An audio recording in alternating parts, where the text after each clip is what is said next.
Hi everyone, Nathan here with the ebookreader.com. For this video, I'm going to give you guys a review of the new Kindle Voyage. I'll talk you through the new hardware features, then we'll go over all the software features here soon as well. So let's go ahead and start with the hardware. We got this new design. It's got the flush touchscreen, as you can see, so it's all glass on one layer here, more like a tablet would be, whereas most other ink e-readers have like that little bit of a bezel where it indents for the ink screen. So we got a glass layer on this device, and we got a new overall design. It's a lot thinner than like the other Kindles, and it's really got these really tapered edges, as you can see. They really taper down. It's just a little over 1/8 of an inch, so it's really thin along the edges. And then on the top here, it's got this sort of a plastic shiny area, and then the power buttons moved to the back. They used to be on the bottom, but we got this little circle button on the back now, and then on the bottom there's just the USB port.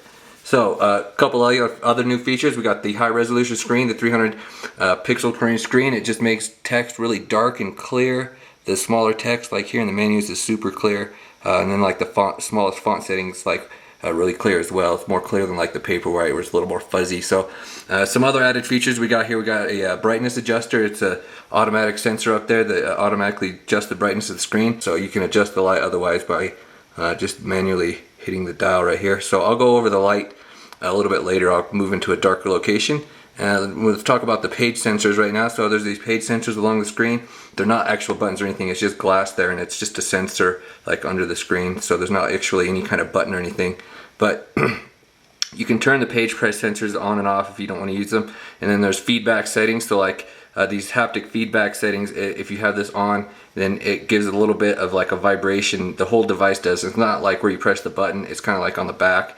And it gives us sort of like a buzzing feel. I really don't like it personally, because it kind of like jars me out of the book when I'm reading. I feel this buzz, and then you can see the page turning anyway, so I kind of don't really like it. I just keep it turned off. But it does give you that option. So then when you're reading the books, of course, you got the sensors right there, and then that circle up there, pages back, and then this line, pages forward. So you can kind of hold it like this, and page forward. If you have smaller hands, I think it would probably work better. My thumb kind of is huge and kind of overlaps onto the screen. Sometimes I'm touching the screen. And I also find that the back button, it's just so high that you have to like readjust how you're holding it to even use it. So when you're like paging forward, it's just so much easier to actually use the screen to page back, just to go like that, than actually reach way up there, I find. But that's just sort of kind of a personal thing, depending on how big your hands are and stuff. I kind of think that it would work better with the cover, because it's just so thin along the edge there that it doesn't really give you much to grip to comfortably kind of hold to put your thumb over there. So I think with the cover, it would definitely make it feel a little bit more secure to grip it from the edge like that. Okay, so let's talk about the front light a little bit. Like I said, the new Kindles here has this auto brightness sensor up here in the corner, and it will automatically adjust the brightness based on the lighting conditions. And I find that when it does that, it works really well at keeping the screen just bright enough to be readable, and it makes it look really good, in my opinion. And we can also further adjust it here if you want to use the regular settings. So if we turn this light off here, we can get a better look at the screen here. So I don't know how well it's going to show up on the camera, but in person there's more of a gradient. It's kind of an orangish color, a little slight pinkish color up here in the corners, and it kind of moves down to more whitish color right here. So it's not quite as even as the front light is on the Kindle Paperwhite, but I don't know, it kind of varies a lot from unit to unit, so it just kind of depends. I don't really find it very distracting with the brightness turned low. It's when you see it most is when the brightness is turned really high, like it is right there. So the problem with doing this is that my camera automatically adjusts for brightness, so it's going to be kind of hard to show exactly how this looks in person, because actually the room is way darker than it kind of shows right now, but it's just sort of how the camera adjusts. So here's kind of a medium brightness level. So the light, it's really like a whitish colored light. So some other devices like the Aura HD definitely have more of a yellow hinge to it, where this one, it's more of a white tinge, except for kind of up there, like I was saying, it's a little bit more yellowish towards the top. And of course all the way down, it's never quite all the way off, but all the way down it's pretty much off that you can't detect it. So when you're using it in a dark room, the low settings like that usually look the best, instead of having it maxed out all the way. Okay, so let's go ahead and talk about some of the software features now.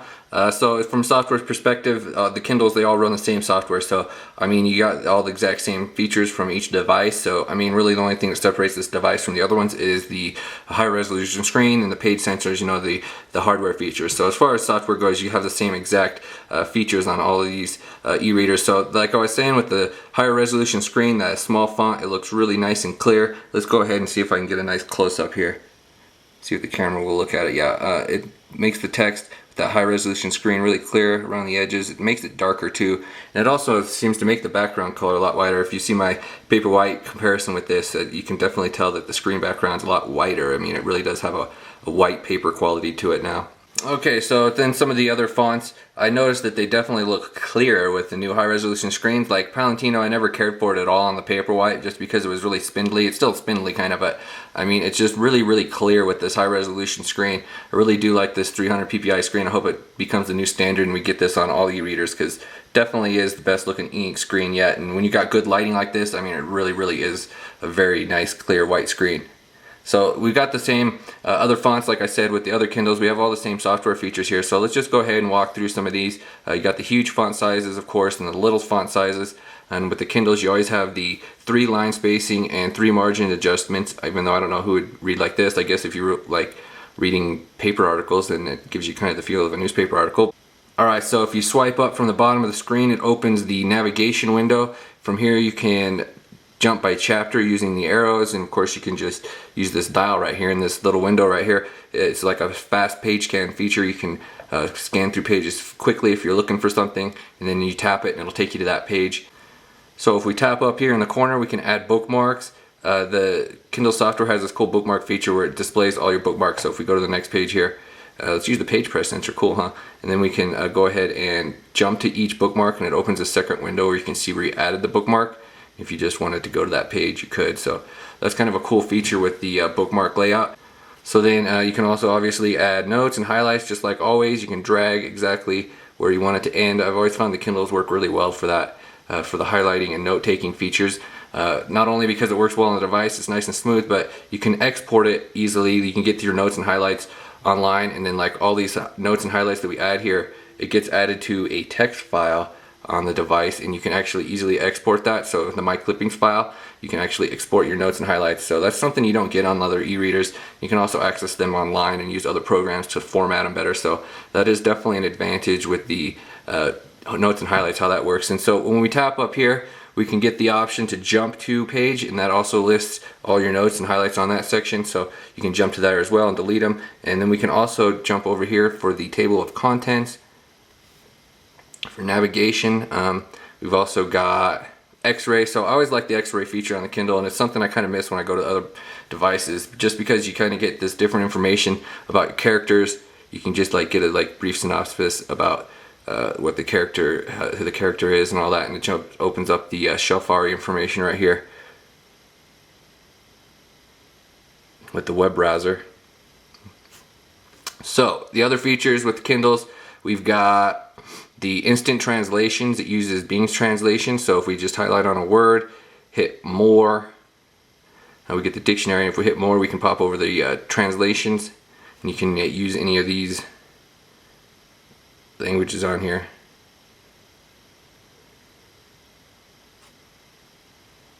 So these are just sort of some of the extra features that Kindles offer that you don't get on a lot of e-readers. And you got the Wikipedia window, so if you just want to look up something on Wikipedia, you can just jump over to that section, run searches.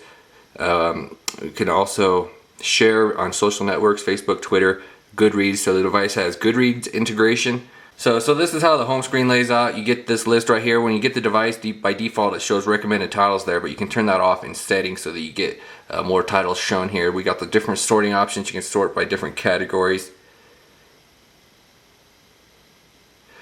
You got the personal documents. You can mail your own ebooks and stuff to the device, and you got, of course, Amazon always has the on cloud and the on device settings, so you can manage your library that way. We've also got the vocabulary builder on here, so anytime you look up a word in the dictionary, it gets added to the vocabulary builder, and then you can just go on here and then reference the words to see what you got going here. Obviously, it looks to pull the words in from other devices as well. You can mark them mastered. We can check the usage right here for it appeared in the book, and it tells you what book it appeared in. So you can make this appear as a list if you want, instead of the cover view. You want to go old school list view. So you can use the page buttons like on the home screen here to scroll through the pages as well. So one benefit of the higher resolution screen is stuff with like maps and images, you get more detail. And so when you come across an image in a Kindle book, you can actually zoom in on it by holding down on it. And you can get the full screen mode here, and then you can actually do pinch zooming and stuff.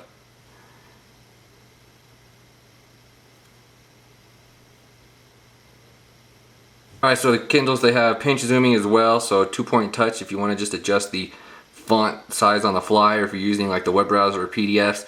I'll put together a separate video for PDFs. I know people always want to know how PDFs work, but there's never really enough time for the main review, so I'll do a separate review for that. So of course we can run searches on the Kindles. I really like how they do the predictive search. So if we're going to like search our items here, and we search for a book or something, you only have to type in like a letter or two, and then you get the selections right there, and we can just open that. So it's a lot easier than having to type in the whole word. Okay folks, I'm going to go ahead and wrap up this video review right here. Check out the ebookreader.com for some additional information.